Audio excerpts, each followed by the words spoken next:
Ibrahim Touré, du leader de PASTEF, après la sortie du président Macky Sall qui a renoncé à sa candidature. Le leader de PASTEF reste tout droit dans ses bottes, comme l'a dit justement Sud Quotidien, euh, je dirais même la résistance.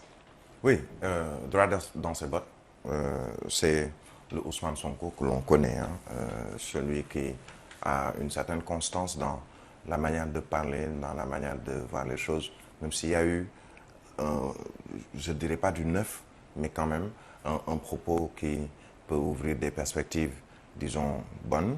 Et je reviendrai sur d'autres propos qui n'ouvrent pas de bonnes perspectives. Les propos qui ouvrent de bonnes perspectives, c'est je pardonne à tout le monde, j'ai toujours pardonné, je reste quelqu'un d'extrêmement croyant et je veux pardonner. Maintenant, ça c'est une bonne chose de pardonner, quelle que soit la situation.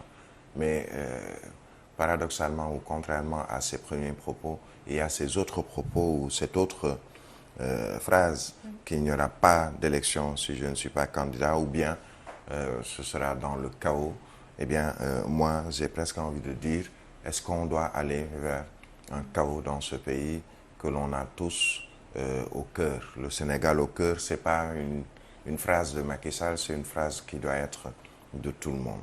Pourquoi vouloir installer un chaos alors qu'il peut y avoir des, je dirais, comme pour reprendre Pape Alénian, des compromis, pas des compromissions, dans un dialogue ou autour d'une table pour discuter de l'avenir de ce pays. Parce que des jalons ont été posés pour un avenir radieux ou reluisant sur le plan social, sur le plan de la paix.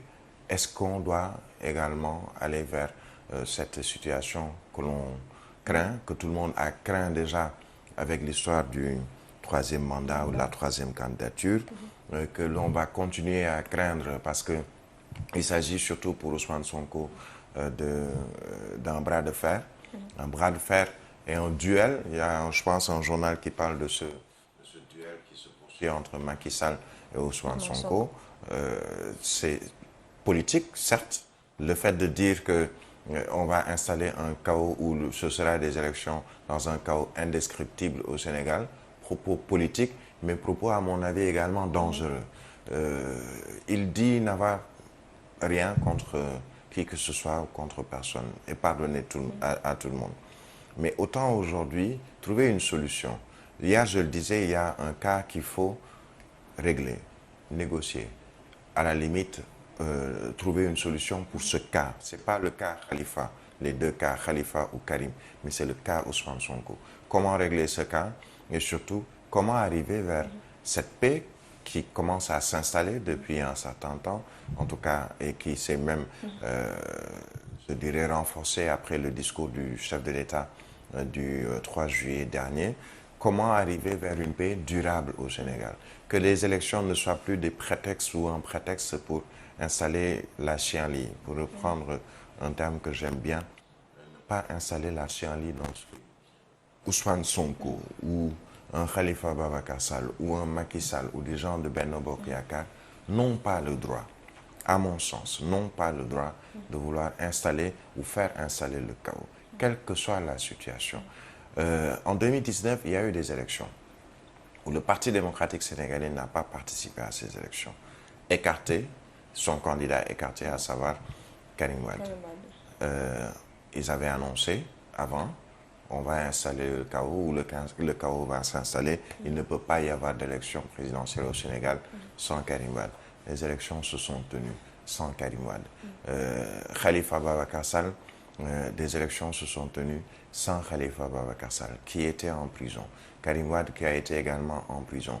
Maître Abdoulaye Wade a été en prison. D'autres opposants ont été en prison à plusieurs reprises. Il n'empêche que, quelle que soit la situation, le Sénégal n'a jamais été rayé sur la carte nationale, la carte, je dirais, internationale, la carte de l'Afrique. Quelle que soit la situation, on n'est pas arrivé à ce qu'on pourrait appeler une guerre civile. Un mot que beaucoup n'aiment pas, puisqu'on n'en est pas à cette situation. C'est un justiciable, un présidentiable, un candidat et un porteur d'un projet qu'on appelle le projet PASTEF. Il va défendre son projet. Les membres de son parti, de sa coalition, vont défendre ce projet. Mais comment défendre ce projet? Est-ce que si on installe un chaos dans un pays, quel que soit le prochain vainqueur ou le prochain président de la République, on va pouvoir vivre ce Sénégal de paix, de stabilité, de bonheur, quel que soit le prochain président, s'il y a un chaos qui s'installe? Je ne le pense pas. Qui va gagner s'il y a un chaos qui s'installe? Est-ce l'opposition? Est-ce que Ousmane Sonko va gagner quelque chose? Est-ce que Macky Sall, ou en tout cas son candidat, ou le candidat de Benno Bokk Yakaar, ou les différents candidats de Benno ou de l'APR vont pouvoir bénéficier de ce chaos, ou en tout cas en tirer un bon dividende? Je ne le pense pas. Nul n'a le droit, comme on le disait, d'exercer plus de 2 mandats, mais nul n'a le droit également d'installer la chienlit dans ce pays. Trouvons une solution à ce cas. Quelle est la solution? D'abord, c'est que les institutions soient fortes, qu'il s'agit surtout des pouvoirs judiciaires, exécutifs et législatifs, pour aller vers un apaisement.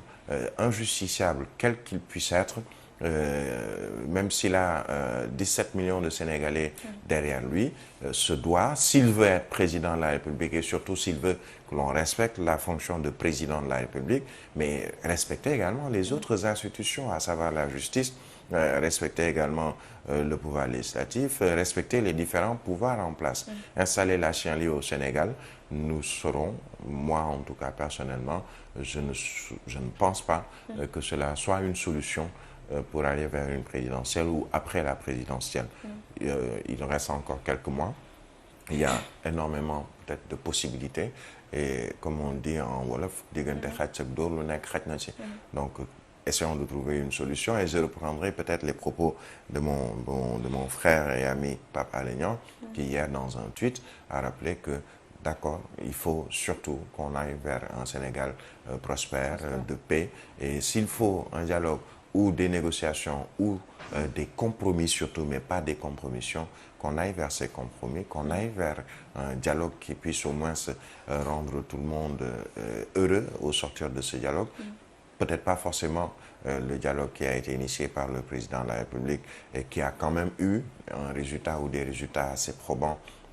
Parmi les résultats, il y a celui que l'on voit, à savoir sa non-candidature pour la présidentielle de 2024, mais il y a au-delà également, on veut des élections inclusives où tout le monde peut participer, mais comme le rappellent certains de la société civile, de l'opposition, on a entendu les propos de Barthélémy Diaz, d'accord, tout le monde doit ou veut participer, mais qui peut participer? C'est là la grande question.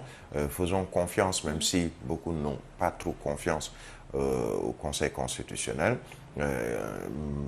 On dira que ce sont des sages qui sont à la solde du pouvoir. Certains le disent, mais moi, je reste convaincu d'une chose, c'est que tout fonctionne bien, qu'il y a une indépendance de la justice et ceux qui doivent passer pour la présidentielle de 2024 vont passer. Il y a les parrainages, il y a entre autres moyens pour aller vers cette présidentielle. Mais ne pas installer la chienlit dans ce pays. L'autre point, Ibrahim, est que Ousmane Sonko a dit que peut-être le président Macky Sall a renoncé face à la pression populaire. Qu'est-ce qu'on peut retenir sur ce propos exactement? Chacun y va de son commentaire par rapport à cette non-candidature du président Macky Sall. Certains diront, pour ceux qui connaissent par exemple Macky Sall, que ce n'est sûrement pas une pression populaire ou internationale ou quelque pression que cela puisse être, qui ont peut-être motivé son avis ou motivé sa décision. D'autres diront qu'effectivement, il a écouté certains pour justement motiver cette décision ou changer même de décision. On a annoncé par exemple ce propos qu'il aurait tenu en face du khalife général des Mourides, qu'il lui aurait dit, je dis bien aurait, il y a toujours ce conditionnel, dit il ne faut pas aller vers une situation de guérilla urbaine ou une situation de tension à cause d'une troisième candidature. Vrai ou pas vrai, ce qui est sûr, c'est que le constat est là. Il y a un renoncement, une renonciation et surtout un désistement par rapport à une troisième candidature. Est-ce que c'est la pression populaire? Certains diront oui, d'autres de son entourage diront non, pour qui connaît Macky Sall. S'il y a une pression, mais regardez le nombre de députés, de maires, présidents de conseil départemental qui l'ont presque poussé ou presque enjoint d'accepter une troisième candidature. Certains, on se souvient, disaient qu'ils le veuillent ou non, il sera notre candidat. Des personnalités politiques qui sont quand même, pour certains, pas tous, qui ont un vécu politique et surtout une base politique, mais qui n'ont pas pu faire changer son avis. Il n'empêche donc que pression populaire, internationale ou quelle que soit la pression, s'il y a eu pression, ce qui est sûr, c'est plus le résultat, à savoir qu'il n'a pas participé ou qu'il ne va pas participer à la présidentielle de 2024. D'accord, on continue, Senghor. Bien sûr, avec donc le Forum international des investissements du Sénégal, le premier investissement donc sur